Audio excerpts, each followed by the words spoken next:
And I'm going to get warm. Because I'm a bit cold. Yeah, ready go. A bit cold. So yeah, don't do that when you're in Cornwall, and also don't do these other 10 things. So the first thing not to do is to go to Land's End.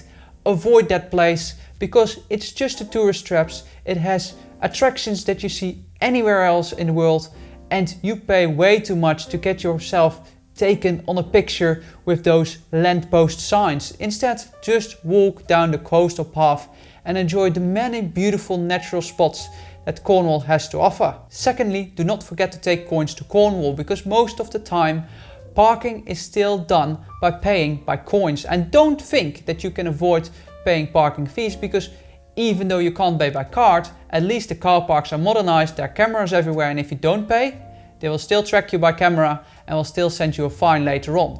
So instead, bring coins with you, and enough small coins in terms of change, because you need to pay the exact amount and the machines don't give you any change. And they don't accept cards, only coins. Thirdly, don't just walk up to restaurants. Especially in summer times, restaurants can be extremely busy, and during this time it's even worse than ever that you need to have a reservation in advance. We walked up to some restaurants thinking that we could get a spot, but they said, well, we are fully booked until September. What? It's June and you're booked for the next 3 months? So find your favorite restaurants in advance and book them in advance, so you make sure you have a spot there to eat. And number 4, don't think that seagulls are just cute little animals. No, they are the one that control Cornwall. Especially in St. Ives, that town is controlled by seagulls. So if you're not careful, if you buy an ice cream, that ice cream might be taken by a seagull. And number 5 is a kind of safety advice. Do not enter the sea if there is no lifeguard on the beach. Especially on the north coast of Cornwall, the sea can be there extremely rough. Sometimes it seems alright, but you can't see the current that's underneath in the water. And if you ever get caught by a current, don't swim against it.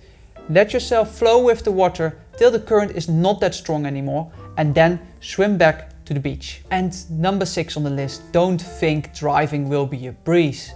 Yes, it's not as crowded here around London with traffic, but the roads, countryside, nice and open, but you don't really have a view, and those lanes are not really made for 2 cars to pass, so be careful. And if you ever have traffic in front of you coming towards you, you both make a stop and then you check who's closer to somewhere where they can pull off and give the other some space, and that car will go in the reverse to give the other car some space. Number 7, don't visit certain spots in Cornwall without checking tide times. There were several spots on our list, such as St. Michael's Mount, where tide times are really important.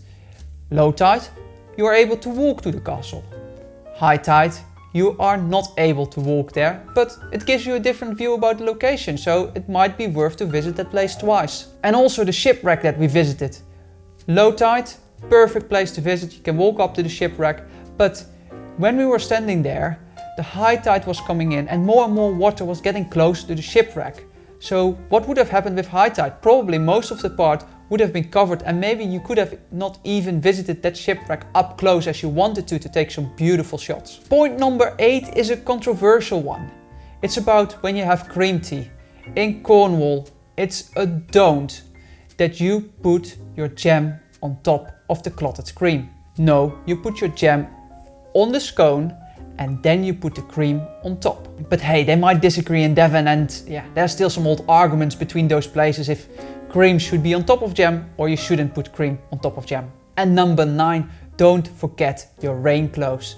Truro is the 7th rainiest city in the UK, and that's the city in Cornwall. So even if you see all those beautiful pictures, beautiful videos about those beautiful beaches that Cornwall has to offer in summer, and yes, we were very lucky with the weather, it doesn't mean that you will be lucky with the weather, so always have some rain clothes with me. And on a similar note, also just take some warm clothes, because temperature can cool down quickly in the night, and with the wind coming up from the Atlantic coast, it can feel quite chilly sometimes. And then the last point, just don't miss the coastal walk and visit the less famous places in Cornwall. Yes, You might be excited to check all the famous hotspots that people like me are suggesting to you, but the coast and the nature there is pretty on its own, so just explore the coast and visit some coves and beaches along the way, because all of them will be just pretty. And on that note, why don't you go with me on the full road trip to Cornwall? Check it out over here.